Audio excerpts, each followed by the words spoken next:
Paman Pancatnyono wonten timbalan ora sah suwi-suwi gelak wancine digege mangsane kepyakno barisaning para wadyabala sekono kuring traju tresna ri kelampit brungkat kimbul gajah dikepul wakul boyo mangap negoring tunggarana kawulane gepuk perang kanthi cara kasar sendika ngestaken dawuh kepareng nyuwun pamit madal pasilan adalah Kakang Adipati adimu ancak ugra nyadong Jawa wala taala wadyabalaku ancak ugra mautulan kowe kabeh aja kaget dina iki tak awe tak lumpukke ana ing kene dina iki tak kanthi supaya kowe kabeh ngebyuki kahanan kadipaten ing negaring Tunggarana waduh ana apa Kakang kok teka rembuke kaya mangkono mangerti ya Adipati kala kahana wis bakal merang kampuh jingga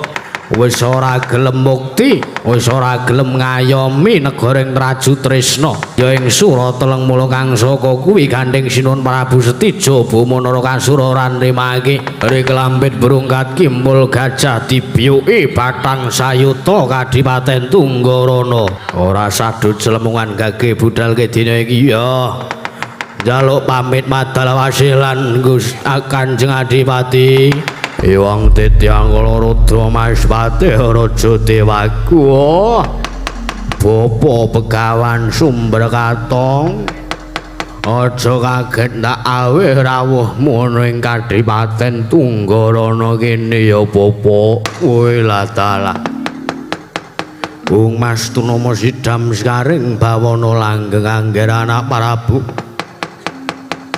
Kanjeng Adipati kala kahana inggih nggih damel kaget sotane galing Kang Abdi pun Sumber Katong duwi paduka ngawe ingkang Abdi pun Sumber Katong Kanjeng Adipati wonten timbalan ing adawuh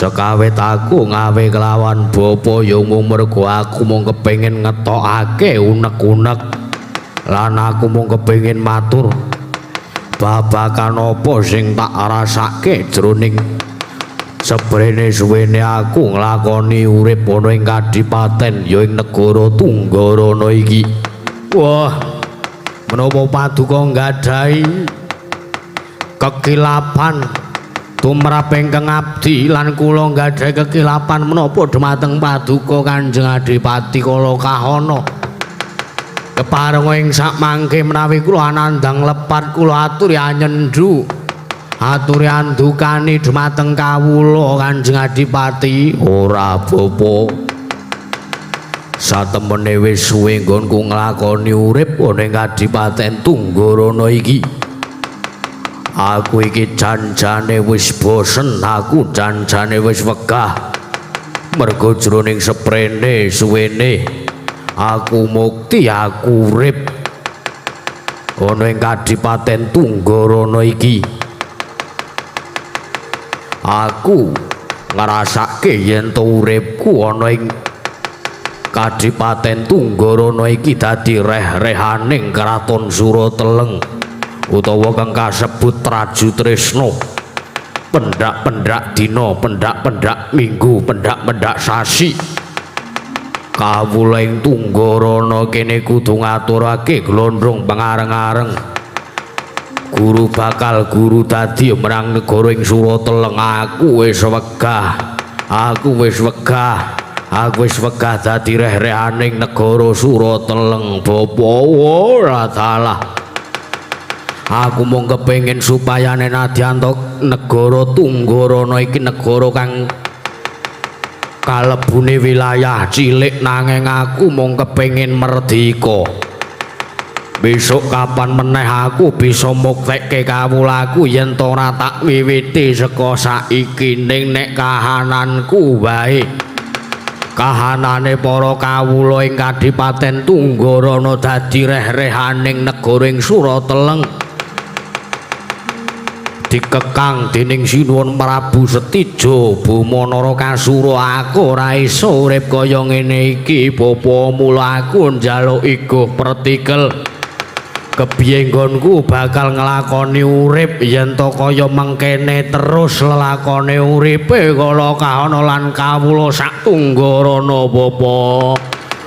Kanjeng Adipati ngendika kados mekaten sabab paduka mboten mangertosi lelampahan utawi kawontenan sejarah negari ing Tunggarana.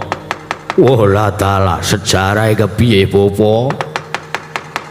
Kula aturi mas paosaken negari Tunggarana utawi Kadipaten Tunggarana menika rumiyin yasanipun Prabu Trembuka. Mila negari ing Tunggarana menika boten pantes lan boten trep menawi dipun regem dening negari ing Surateleng inggih Prabu Setija Bumanara Kasura. Lire piye bapa kok paring dawuh mangkono? Mangke rumiyin kula sampun matur negari ing Tunggarana menika yasanipun Prabu Trembuka ingkang rumiyin dipun pasrahaken dening ingkang Rama Paduka inggih sinuwun Prabu Kalapustaka ingkang rumiyin taksih sak peguron kinasih kalian Prabu Pandhu. Dilalah antuk pacobaning Hyang Mahanasa negari ing Tunggarana dipun gepuk perang dening karaton Surateleng inggih Prabu Bomantara rikala semanten. Lajeng negari ing Surateleng inggih Traju Trisna dipun telokaken dening Nalendra Muda ingkang namipun Prabu Setija inggih Prabu Bumanara Kasura. Mila menawi miturutipun ingkang bapa nggih Setija menika boten wonten menang badhe ngakahi dekeh-dekeh ngereh keraton utawi Kadipaten ing Tunggarana menika boten wonten wewenangipun. Mila samangke kersa paduka badhe kados pundi kula namung nderek ingkang baken kula sampun nyejarahaken kados pundi to sejarahipun negari ing Tunggarana inggih Kadipaten ing Tunggarana menika nggih Angger Adipati kala kahana. Jebul kaya mangkono ceritane dukunaning Kadipaten ing Tunggarana bisa dadi reh-rehaning Prabu Setija inggih kasinggihan mekaten. Bapa kudune yen to Prabu Bomantara kuwi wis gugur Kadipaten Tunggarana bali mring panguwasaning Pringgondani. Lah inggih kedahipun mekaten pramila duk rikala semanten Kanjeng Adipati Kalapustaka ngutus ingkang abdi supados ngaturaken awala ingkang pengin mandireng dados bumi kang merdeka. Bapa rasa suwe-suwe kagendak kandheni nawala aturna mring sinuwun Prabu Setija Bumanara Kasura yen to kala kahana sak kawulane ana ing negara Tunggarana kepengin merdeka. Bapa Swawi kula aturi maringaken dhumateng ingkang abdi paduka pun sumber katong Kanjeng Adipati. Niwang sukmana mangabdi nuwih ana sasmintan ingsun jagat wasisaning Bathara Paman Pancatnyana. Ayo ndadekake kaget pelngira si Paman Patih Pancatnyana. Dene sira paman ingsun timbali mangadhep ana mangarsaning ingsun ana ing kraton Surateleng ya ing Traju Trisna iki Paman Pancatnyana. Kula nono inggih nyuwun amit pasang kalimantabe tinebihna ing iloduni dumawahing tawang toang sinuwun Prabu Setija Bumanara Kasura sesembahan kula pangayoman kula ing madya padha Gusti kula ingkang sinuwun Prabu Setija. Aduh sinuwun kebareng paduka amiji dumateng biswanipun ingkang pamaning kepadihan kawula nuninggi ya kadipranggene paman ingsun percaya mongko dadi batal wakil ingsun maranata tata rakit ing kaprajan negara ing Traju Trisna Diagi aturna kelawan panjenengan ingsun samendheng aja nganti ingkang karempin. Paman Patih Pancatnyana kula nuwun menawi paduka ndang ubab tata rakiting kaprajan negaring Raju Trisna tartentu sadya tan badhe nguji wani sangjaning para kawula samya sayek-sayeka kabdi karya luhuring nusa bangsa tuwin negaring Raju Trisna sinuwun mendhaipun para prajurit ingkang boten kendhal anggenipun sami gegladen olah kredaning perang sawanci-wanci praja paduka ketempuh ing parang muka tartentu boten badhe anggepuk kunca paduka Gusti kula Sang Nata sinuwun Prabu Setija Bumanara Kasura ingkang abdi kepatihan remuk kasawurna putung semangga kabandhemna baunuk niki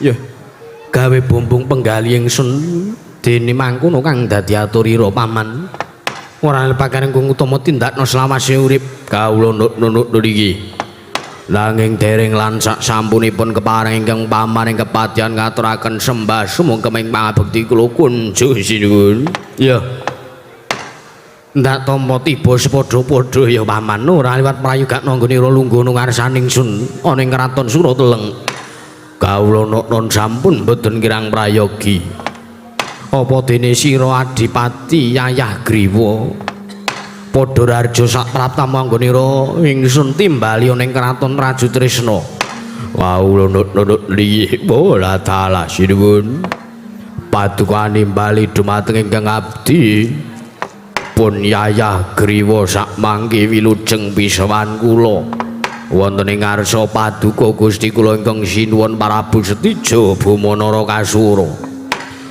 rikala semanten wilujeng pisawan kula boten wonten alangan setunggal menapa kepareng kula ngaturaken sembah sumangga ing pabekti kula kunjuk sandhawada paduka Gusti kula ingkang sinuwun Prabu Setija Bumanara Kasura kaunuk-unuk niki ya Yayah Griwa tak tampa ora liwat pangestuku wae tampanono ya kula pundika jimat paripe dayanana ing kasantosan sinuwun kepareng paduka amiji dumateng pisawan kula sampun sekit anggen kawula lenggah ya Paman Pancatnyana apa dene Adipati Yayah Griwa kawula nunuk niki kula nuwun sewu nggih anak Prabu sawentawis dangu paduka nglempaken sangjaning para nayaka praja mewah sangjaning para kawula sak negaring Raju Trisna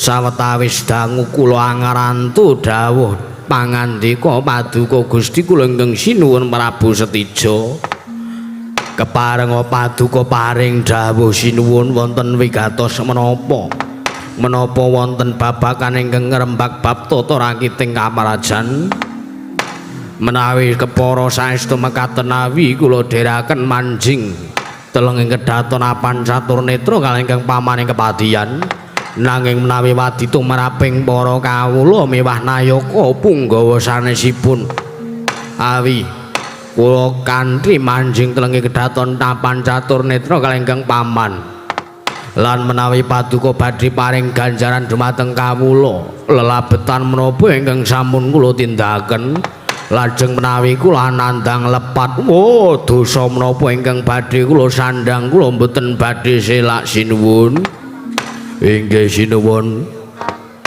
sawetawis paduka nglempaken sangjaning nayaka punggawa Narapraja miwah Senapati wonten kratoning Raju Trisna menika wigatosipun menapa kula aturi paring dawuh sinuwun Prabu Setija Bumanara Kasura jagat dewa Bathara Manik Raja Dewaku Paman Pancatnyana ya pancen sawetara aku nglumpukke sangjaning para kawula nayaka punggawa ning praja ing Raju Trisna iki wigatine ora liya aku mung bakal ngrembug babakan Kadipaten Tunggarana ya negara ing Tunggarana wah ladalah paduka badhe ngrembak babakan Kadipaten ing Tunggarana ya sebab wis ndak rasakake wis ndak itung genep Sabta Candra ta pitung sasi iki Kadipaten Tunggarana ora menehi wujude glondhong pengareng-areng peni raja peni guru bakal guru dadi mring kraton negaring Traju Tresna. Apa kowe ora ndhawuhi apa kowe ora njaluk karo Sikala Kahana? Apa sira paman ora minta supayane Adipati Kala Kahana menehi ya kuwi wujude glondhong pengareng-areng mring nalendring Traju Tresna Prabu Stijo Bumara Kasura. Apa sira paman ora mangerteni? Waduh, kula piyambak mboten mangertos sinuwun. Babagan kaprajaning Tunggarana menika kula mboten mangertosi awit sampun sawetawis menika. Sawetawis wekdal kula ugi mboten mireng kados pundi pawartanipun Kadipatening Tunggarana. Lho. Sira paman ora malah ora mangerteni kepiye pawartane Adipati Kala Kahana ing Tunggarana. Babar pisan mboten mangertosi. Awit pinten-pinten candra pinten-pinten dinten menika kula menika sibuk wonten ing kraton ing Traju Tresna. Gayamu kok sibuk barang. Inggih, mranatan kawula ing Surateleng menika ngantos kula kalimput. Hoi, kula mboten gatosaken dumateng kawula ing Tunggarana sinuwun nyuwun agung ing samudra pangaksami. Ya ora dadi ngopo. Ning babagan wigati iki Kadipaten Tunggarana kuwi kadinguni sing bedah ya kuwi sinuwun Prabu Bumantara paman Pati Pancatnyana. Aku ora bisa nrimake kalan iki. Adipati Kala Kahana kudu bisa maringake wujude glondhong pengareng-areng ring nalendring Traju Tresna Prabu Stijo Bumara Kasura paman Pancatnyana. Kula nuwun amit pasangkeliman tabe tinebihna ing iladuni demawahing tawang tohang sinuwun. Sewu-sewu kalepatanipun ingkang abdi pun sumber katong cumadung dawuh. Kabareng kula marak sowan dumateng Rasa Paduka Gusti kula ingkang sinuwun Prabu Stijo Bumara Kasura. Jagat dewa Bathara jagat pangestu karo wayah Bathara jagat lah taala paman Pancatnyana wonten timbalan lagi wae aku rerasanan bab Kadipaten Tunggarana lah kok iki punggawane teka. Lah taala panjang umur negari Tunggarana. Lho kuwi tegese piye? Inggih namung kula piyambak ingkang mangertosi. Sumber katong teka mrene pun timbali mawon. Sumber katong wonten timbalan. Raja sak praptamu wilujeng kepareng kula ngaturaken sembah bekti kula kunjuk mring Paduka Gusti kula ingkang sinuwun Prabu Stijo Bumara Kasura. Ya ndak tampa ralat pangestune panjenenganing sun wae tampanana sumber katong. Kula pundya karya dadosna jimat paripindayanana ing kasantosan sinuwun. Kepareng kula badhe matur marang Resa sing andika cekak aos kewala. Bisowan kula menika mboten saking pikajengan kula piyambak nanging dapur dipun utus dening Gusti kula inggih saking Kadipatening Tunggarana kula dapur dipun utus dening Adipati Kala Kahana. Lho. Kala Kahana utusan kelawan jeneng sira. Kasinggihan mekaten. Apa sira nggawa wujude glondhong pengareng-areng peni raja peni guru bakal guru dadi sing wis Sabta Candra iki Kala Kahana ora maringi kelawan panjenengan ingsun. Mboten. Lho. Banjur apa? Babar pisan menawi glondhong pengareng-areng menika sanes. Nanging kula dapur dipun utus dening Gusti kula inggih Kanjeng Adipati Kala Kahana supados amasrahaken tuwin ngaturaken wujuding nawala saking Kanjeng Adipati Kala Kahana ing mangke kedah dipun waos kedah dipun surasa lan bilih paduka keparenga minangkani ingkang dados kersanipun Gusti kula inggih Kanjeng Adipati Kala Kahana sinuwun lho kowe mrene nganti nawala menika sampun kula beta sampun kula cepeng wah edan pitung sasi ora meneh glondhong pangareng-areng lah kok utusan nayakane mrene supaya ngaturake nawala wah edan Kala Kahana apa wis pancen arep mirang kampuh jinggo temenanan ya wis sumber katong maradiake parena kelawan panjenengan ingsun supawi monggo kula aturi nampi sinuwun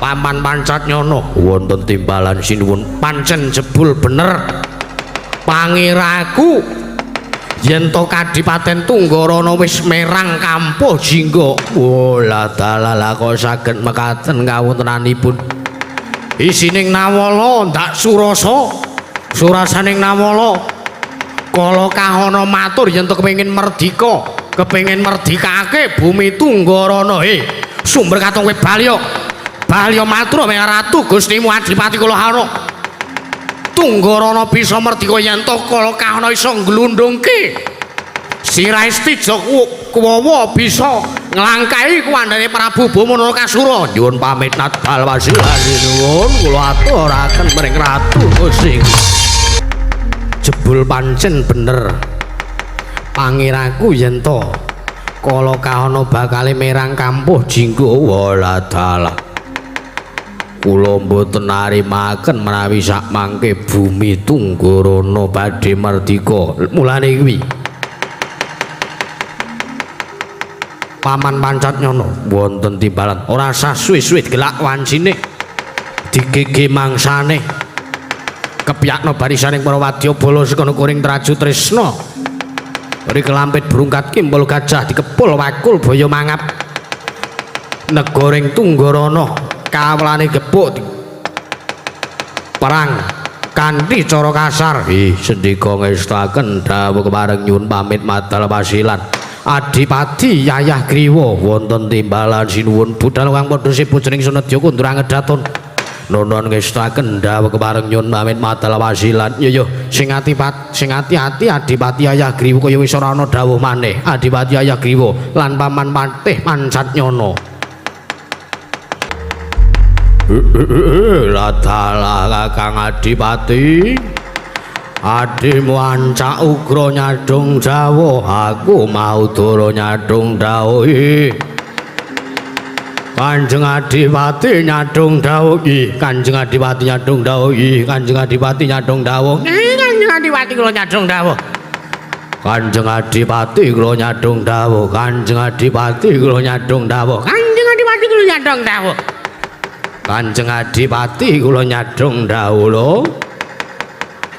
kala nyadang dawah Kanjeng Adipati wantan wagatas menapa kados panda pangandakan apa nangkang sanawan Parabasa Tajabawa Narakasara kala nyadang dawah wala taala wadyabalaku ancak ugra maudul lan kowe kabeh aja kaget dina iki tak awe tak lumpukke ana ing kene dina iki tak kanthi supaya kowe kabeh ngebyuki kahanan Kadipaten ing negaring Tunggarana waduh ana apa Kakang kok teka rembuke kaya mangkono mangerti yo Adipati Kala Kahana wis bakal merang kampuh jingga wis ora gelem mukti wis ora gelem ngayomi negaring Traju Tresna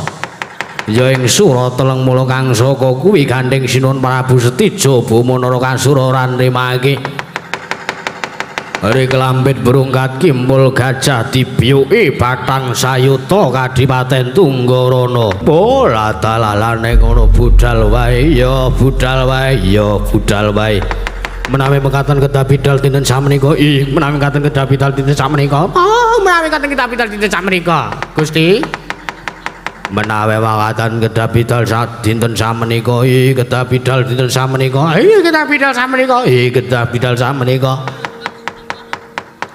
anak ngana badal tanah kaya jalak sangana akak dawat kuasan tak tangganya ngana sangat dram bajangan asa baya kawalakan lakan kakas tanggarana bajangan asa terak biangana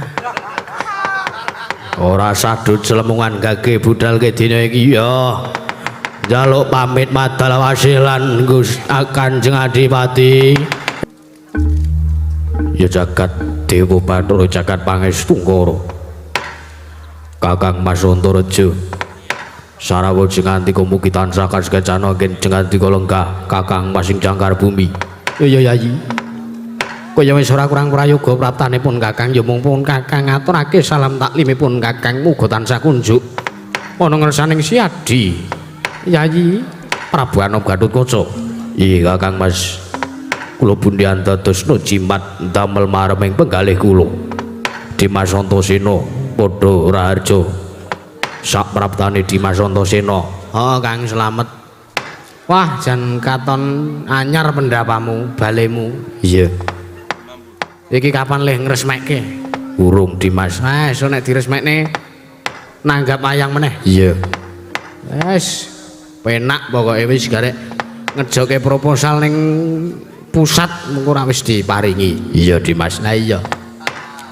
Paman Setyaki Kadiparan mugi tansah kinandenan karajan rawuh jenganti wonten ing praja ing Pringgondani niki tansah pinayungan ing kawidatan ing Sambikala sawanipun ingkang Paman ing garba ruji dinten sakmenika mboten langkung kula ngaturaken sembah bekti kula kunjuk santen putu paduka Angger Prabu Gatotkaca sampun kados mekaten Paman jalaran kula menika langkung taruna tinimbang paduka sampun nganggep kados mekaten wonten ing mriki namungipun wontenipun namung paduka sinuwun Prabu Anom Gatotkaca kula kedah ngaturaken sembah bekti nanging kula ajrih menawi kula kewalat amargi kula sampun nampi sembahipun ingkang Paman paduka Paman Setyaki garba ruji mboten minangka tandha bekti kawula dumateng paduka Angger Prabu Gatotkaca niki Paman kula tampi dawa sami-sami niki Kakang Mas Antareja piye yayi Kadiparan damel kaget wonten ing Pringgondani mboten adat saben menika kok ketingal mboten pangling menika kadidene wonten sawanipun Begawan Sumber Katong mbok bilih wonten wigatos sapangking kepareng kula nadya andangu ya aku ya gumun Begawan Sumber Katong rawuh ana ing kene mongko ora adat sabene mono diage yayi Prabu Anom Gatotkaca ndang kelawan Begawan Sumber Katong mriki Kakang Mas kepareng kula nyuniti palilah ya murba wasisa ngarsani siadi Premban Popo Begawan Sumber Katong sarawa jengantika mugi tansah kinandenan kararjan rawuh jengantika tedhah paduka wonten ing kraton ing Pringgondani la taala yewang tetian kalarodya Mas Patih Raja Dewagung Mas Trama Sidam Skaring Bawana kula nuwun inggih sinuwun kepareng wilujeng pangestu paduka wilujeng pisawanipun ingkang abdipun Sumber Katon wonten ing Projing Pringgondani mboten langkung kula ngaturaken sembah bektinipun ingkang abdipun Sumber Katong marang ngersa jengantika Gusti kula ingkang sinuwun ing Pringgondani sinuwun kawula nunduk niki Bapak Begawan Sumber Katong kula tampi dawa sami-sami karya bombong rahasia kekalih mboten langkung kaskecan ingkang langkung prayogi lenggah jengantika Sang Penemban Sumber Katong niki sampun boten kirang prayogi pisawan kula sinuwun Kadiparan kadingaren rawuh jengantika damel kaget sutanipun ingkang abdi ing Pringgondani wigatosipun menapa tuwin badhe paring dawuh menapa Sang Penemban wah kula nuwun sewu sampun wonten Sabta Candra menika Gusti kula Kanjeng Adipati kala Kahana menika rumaos jeleh awit kadipaten ing Tunggarana menika dipun krenah lan dipun kekahi dening kebawat keperintah negaring Surateleng inggih Traju Tresna. Mila ing samangke kula dipun utus supados sowan wonten negaring Surateleng inggih Traju Tresna. Matur nawala dumateng ngersanipun Sinuwun Prabu Setija Bumana Kasura. Wontene malah kula gagar wigar tatarantuk karya Sinuwun kula nedya nyuwun pengayoman paduka sakmenika negaring Tunggarana tampa kaliyan negaring Traju Tresna. Sinuwun kula nyuwun pintasraya kula nedya ngayom dumateng paduka lan kula suwun supados perkawis menika dipun rampete Sinuwun Prabu Anom Gatotkaca. Kula nuwun sewu sang Praban babakan perkawis Kadipaten utawi Project Tunggarana kaliyan Praja ing Surateleng Traju Tresna menika menawi paduka nyuwun senjata pitulung nyuwun pintasraya dhumateng ingkang abdipun Prabu Anom Gatotkaca. Kula nuwun sewu kula boten sagah nglampahi. Wah, sebabipun menapa Sinuwun?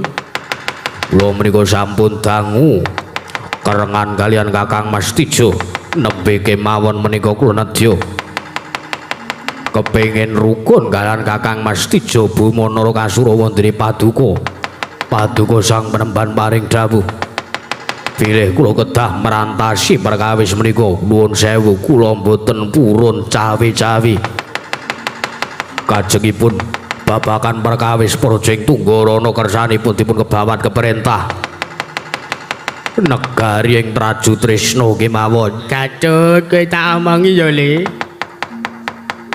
tak omongi paman kula betul kados pundi Gusti. Praja utawa Kadipaten Tunggarana kuwi ora kok merga kebawat keperintah Traju Tresna wae kok kowe jero ra gelem kewangi kuwi ora. Lajeng kados pundi Gusti? Tak sejarah ya Le, Kadipaten Tunggarana kuwi asane Yangmu Prabu Trembaka. Menapa leres? Bener kuwi Jawa ki kok.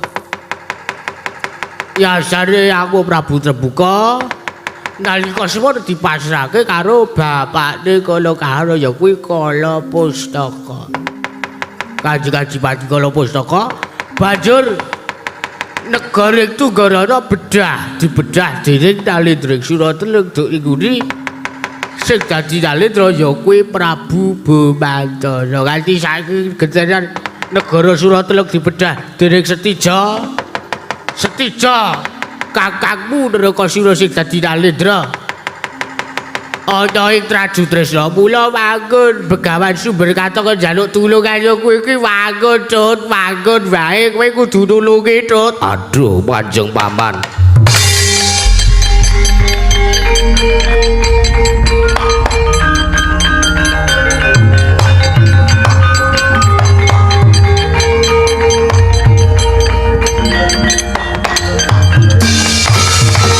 Boten nginten babar pisan menawi Kakang Mas Tijo Bumana Kasura ingkang damel perkawis menika sedaya.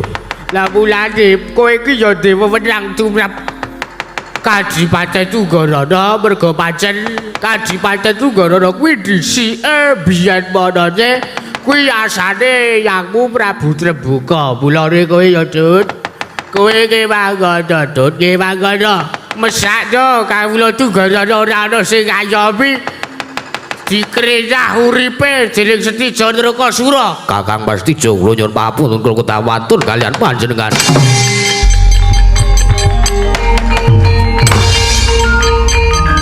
Lah piye kae?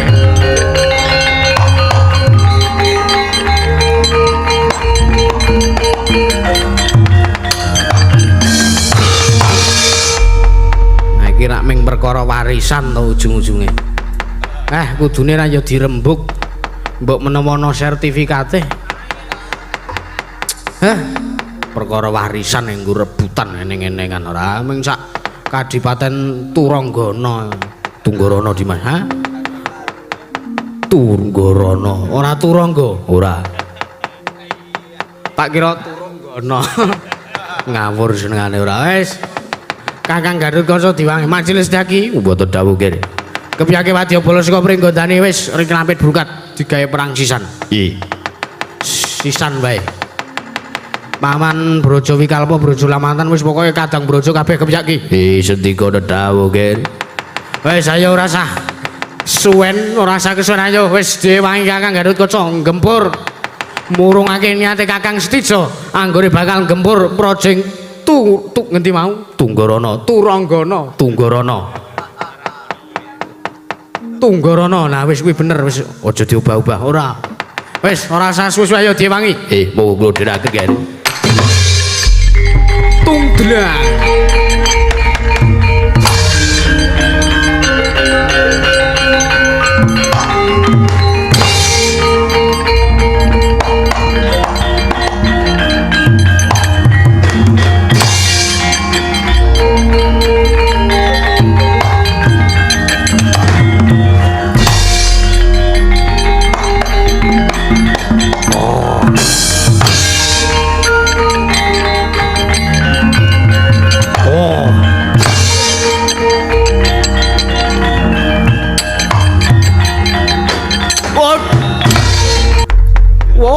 dalah iki ana menungsa ana pawongan nak sawang kok kowe uduwang Turanggana Tunggorono ora ngawur ndi KTP-mu ndi aku Wadyabala saka Pringgondani Senopati Ndrawati Satra ing Garbaruci layak to layak abing raimu nyoto cetha kowe satra ing Guwa Garbaruci Guwa Garbaruci sageleme dhewe wah lah dalah ayo burung nonggon warem bedah Kadipaten Tunggorono ora iso Tunggorono kebawat keperintah negoring Prajutresna kowe wong endi kowe minggir wae ora iso aku Belopati pring kawula Tunggorono ora minggat kelakon lena panginep tebyak dadamu kelakon marganing patimu Singa Lena Prapteng Lalis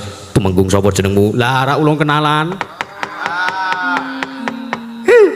kowe wong piye kowe iki kowe Setyaki tumenggung Panigas Jangga tukang kethok gulu yo ayo Lena pangendhamu tebak daramu lakon rondo bojomu Singa Lena Prapteng Lalis tumenggung Panigas Jangga as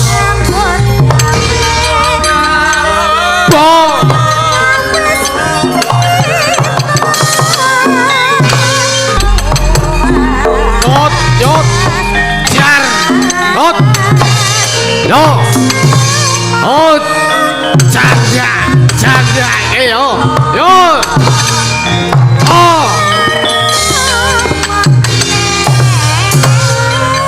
sambatol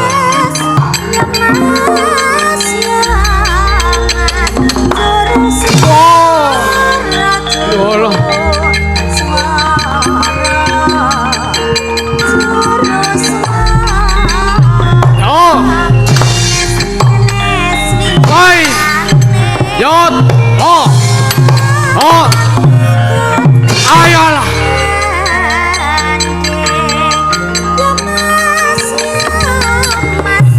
Jot ayo ayo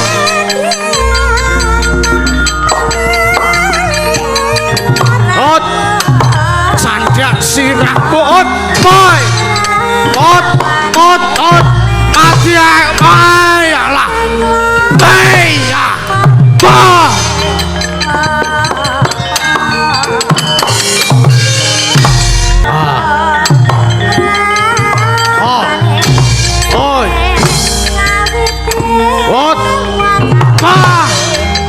Yot,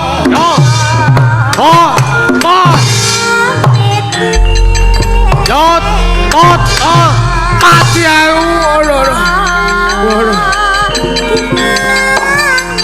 Yot, bai, ya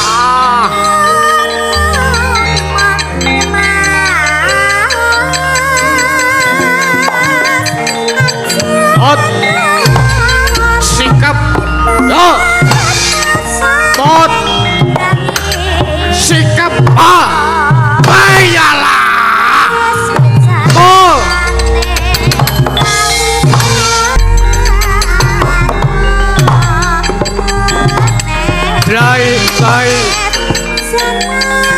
Blai Tot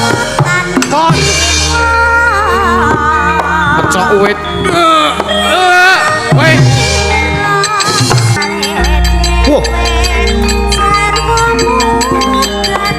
oh ya duwe oh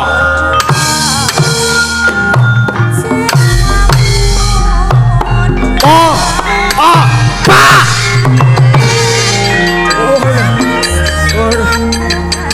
oh ya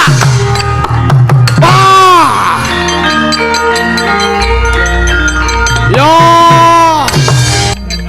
benakno jar ora sida kobong samene ora sida ayo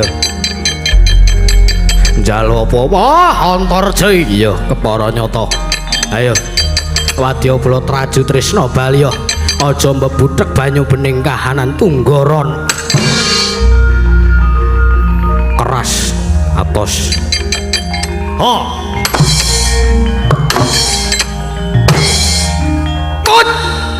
alah weh wah pa waduh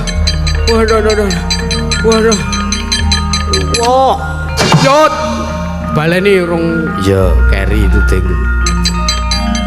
perang apa ya Kot buri nyambut gawe oh wah ayolah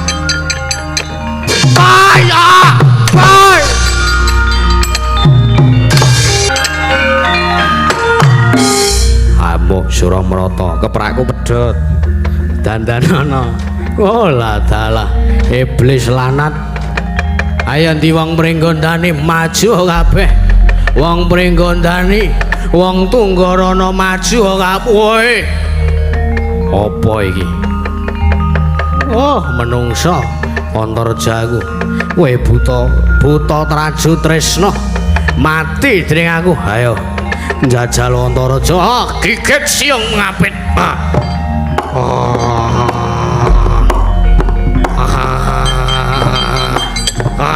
oi wah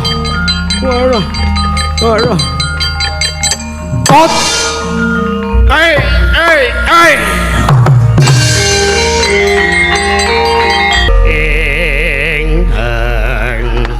nyuruh cacah sampai pundek ana cakel padaku ngosek kowe mau rombong aku wudu wae aku rombongan wong Tunggarana kowe mau melu budalan wong Traju Tresna ya ben kurang wayange biasane cakile telu kok iki mung loro Pak Tatra kados pundi anggen paduka menata menika Pak Tatra kula Pak Ido Pak Tatra Bola lagi ana buta cakil padha karo aku. Bola lagi ana buta cakil rambute kobong apa ora mesake mbokmu dek nglerke kowe. Bola dalah menungso ora tataran aku dudu menungso, aku ya dudu. Mereka kamu sapa jerwo mati tanpa anan. Takon karo aku dedya kala sabuk angin. Bali takon karo kowe jenengmu sapa? Takon karo aku dedya kala gender penjalin. Sapa? Takon karo aku dedya kala klantang mimes. Sapa? Uta dhisiki kabeh. Dan ora menungso ana. Dedya kala juang prakosa. Wah.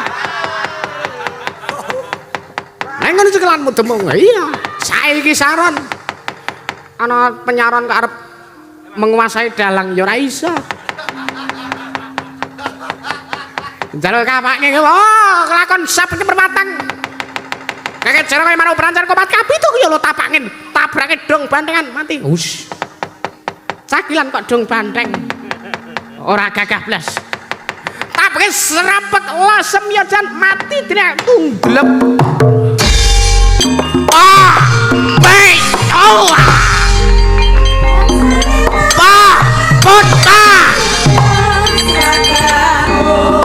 Saya nambahi wangun dasar ayu lan sekune ora mau kalatiku dadi gombe sama sedene aku wis trimo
Ranjang. Wah, kesutuk trai.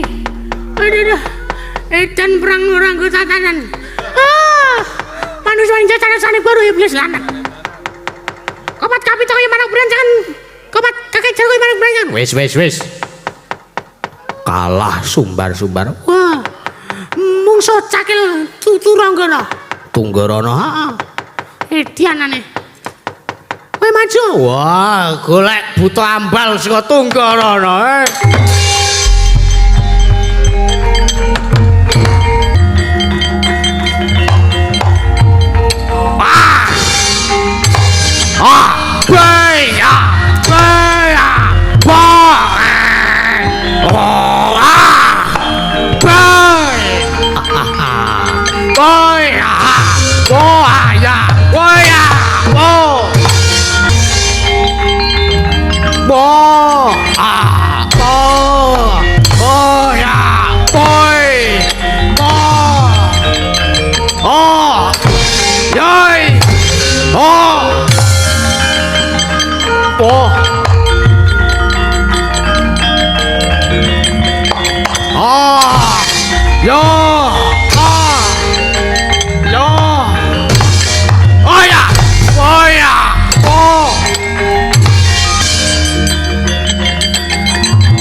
Manang ora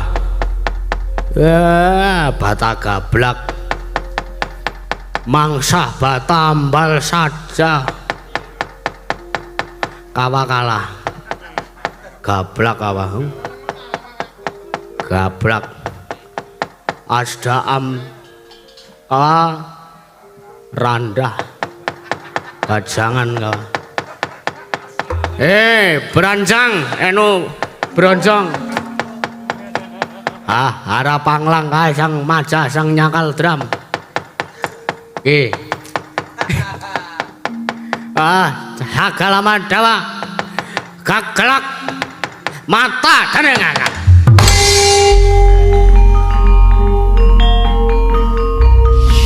capangan sak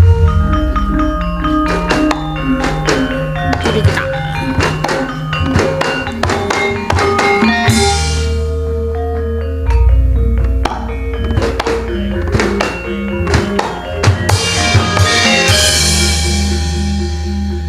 ayah kabar ayah. Ya. Diken. Wong edan.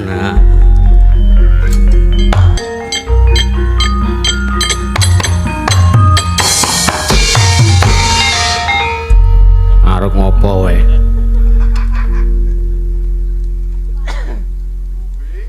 Rana. Roni kok Rana.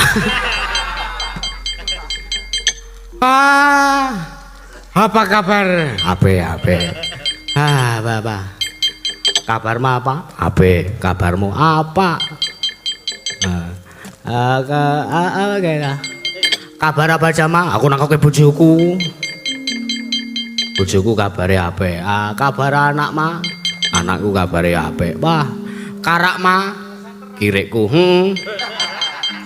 Kirikku kabare ya ape. Tak raca-racane aja. Akaparlah jama. Jamu ya ora wayahe ora. Ayo bali. Nek manut aku kancamu jak bali. Arasada. Wegah. Wana para kawara jabalaka. Akan daraka gestaka. Sanawan Praba Sataja Bamanaraka Sara. Kawa Kalamantara para. Kawa pitas. Aka galam, hai padha wae. Ayo balik. Aku ke. Kawara kalau balik. Agen kena. Mak tungkak ndas.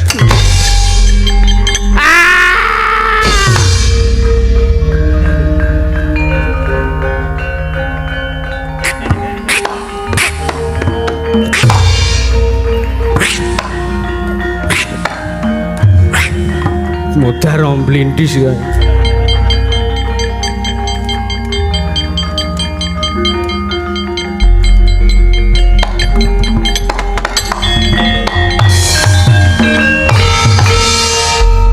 Iya mesake.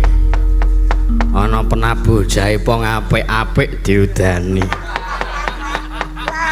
Iya ngalah kaya ngene timen kahananmu. Wah cangkeme nungslep ning lemah.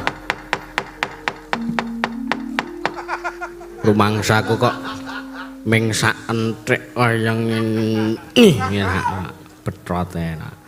Wah ya mbakone mbakku kedu. Ya sinuwun ketiwasan sinuwun.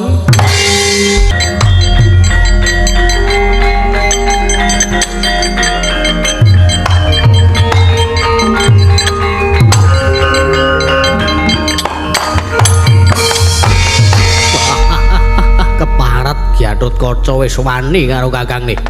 Kakang mesti nyuwun pangapunten. Rikala semanten kula mboten badhe wantun dumateng Paduka Kakang Mas Narakasura. Naring sareng pakarti panjenengan kados mekaten kula mboten nerimaken. Kowe ora trima we ora duwe wewenang tumrap Kadipaten Tunggaranaya. Baliya Gatotkaca kowe ora sah melu cawe-cawe urusane kakangmu. Kula mboten saged.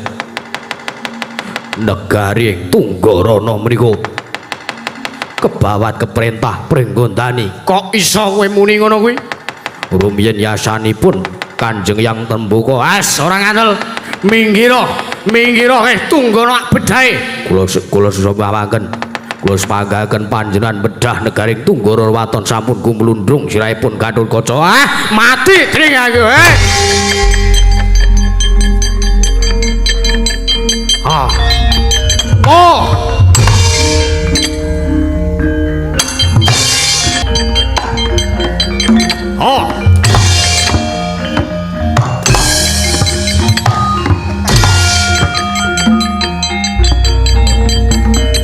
Tot. Nyuwun pangapunten Kakang Mas. Wah. Yo.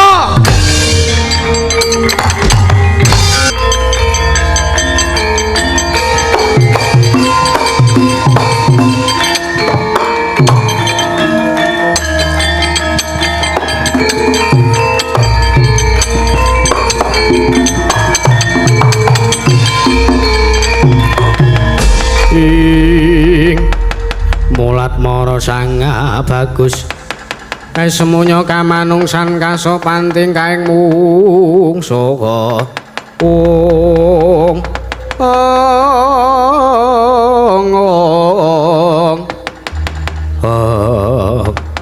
Nunamit pasang Kalimantabe tinebena nglodhoni dremawahing tawang towang sinuwun menapa kepara leres wonten ing mriki dununging negaring Amarta pancen bener iki ana nom-noman bagus iki sapa inggih kula pun Bambang Pamegat Tresna kula nedya ngawu Sudarma madosi wonten pundi dunungipun Sudarma kula utawi tiyang sepuh kula banjur ana ngendi wong atuwa sira ngger kula Pamegat Tresna mboten sanes kejawi amung inggih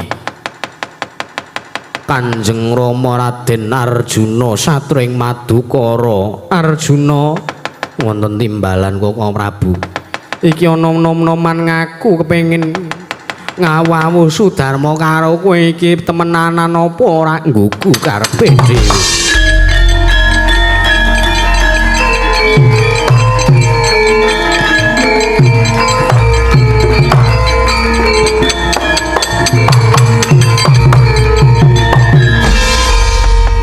menika sinten lekna mripatmu gadekna gobokmu Satriya Madukara Raden Arjuna aduh Kanjeng Rama kula ngaturaken sembah pangabekti kula kunjuk kula aturi nampi sembah kula aja mung gampang ngucap kaya mangkono anak Arjuna nek kepengin diaku anak dening Janaka kudu bisa meneh lelabuhan kelawan bapakne ya kuwi aku nyuwun pamit madal pasilan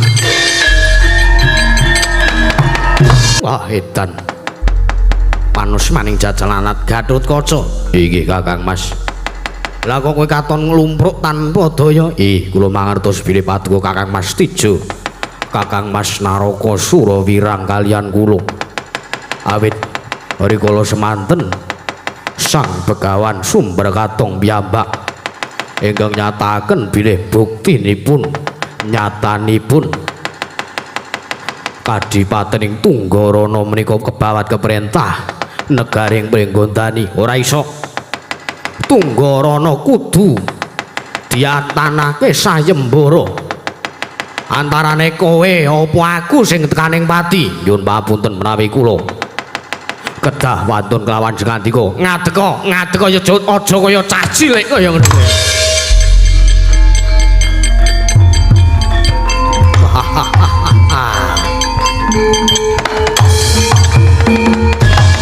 ayo neng kene anane ming Gatotkaca karo Setijo ayo ngrebutake Tunggarana sabete perbatang ajur umur kumandamu gandul dasmu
Iyalah. Iyalah.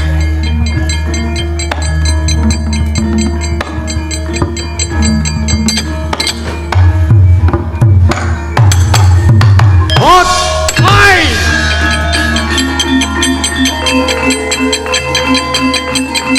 Boy. Ya Allah.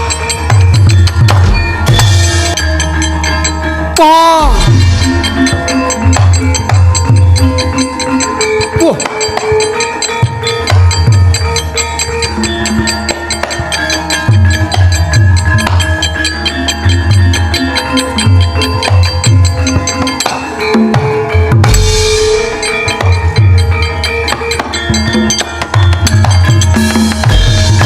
Ana nom-noman misah nggonku campuh karo Gatotkaca. Raden aja dipisah. Raden aja dipisah.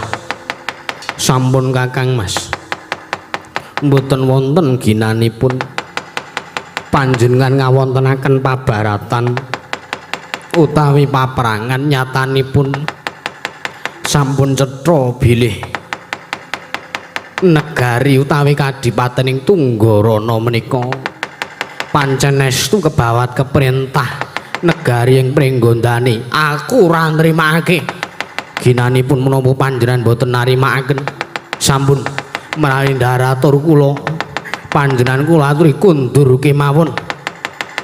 Sampun kodratipun bilih kadipatening Tunggarana menika bawat keperintah negari ing Pringgondani.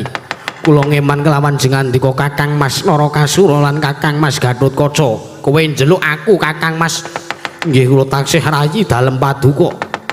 Nek ngono kowe adiku lanang. Inggih. Samangke kula nedya suwita marang ngersanipun Kanjeng Rama Arjuna. Ya adiku Cah Bagus. Ya adiku Cah Bagus. Aku nampa kabeh kahanan iki mbok menawa pancen dudu dalan supaya Nistija bisa mukti srana lantaran Kadipaten Tunggarana. Inggih Kakang Mas Prabu. Koko Prabu kula aturi kundur wonten negaring Traju Tresna. Ya Yai aku njaluk pamit Yai.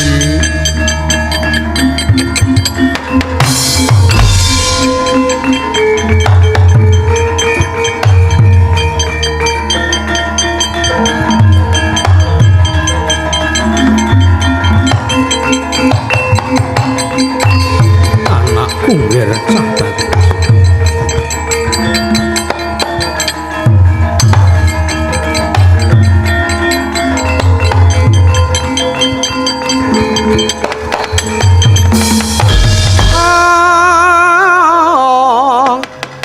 Sumangga anggro sesumbar mawa lindhu bumi gonjeng.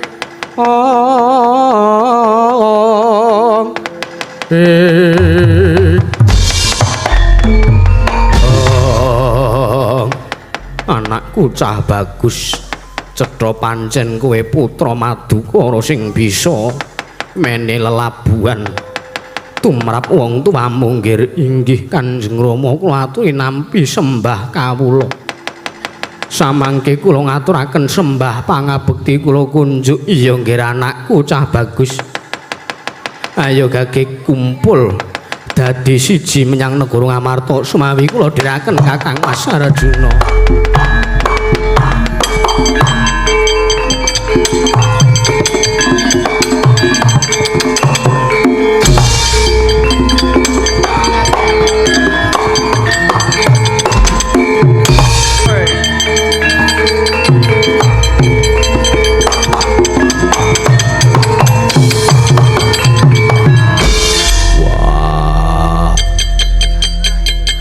Cah Ugra ya Warakudara ya. Aku ora nrimake Kadipaten Tunggarana dadi kukupaning Pringgondani. Lakahna Warakudara.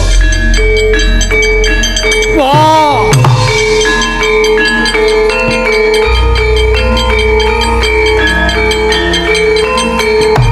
Ah.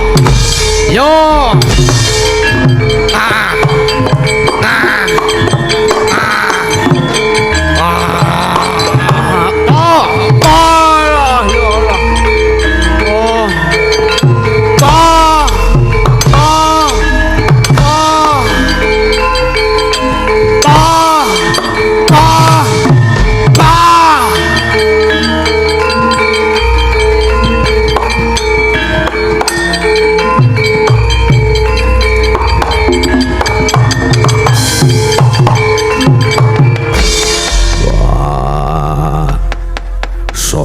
akeh lakuning prajurit Raju Tresna sing ora nrimake yen to Tunggarana dadi kukupane anakku Gatotkaca sebelah kembaran mbuh dadimu.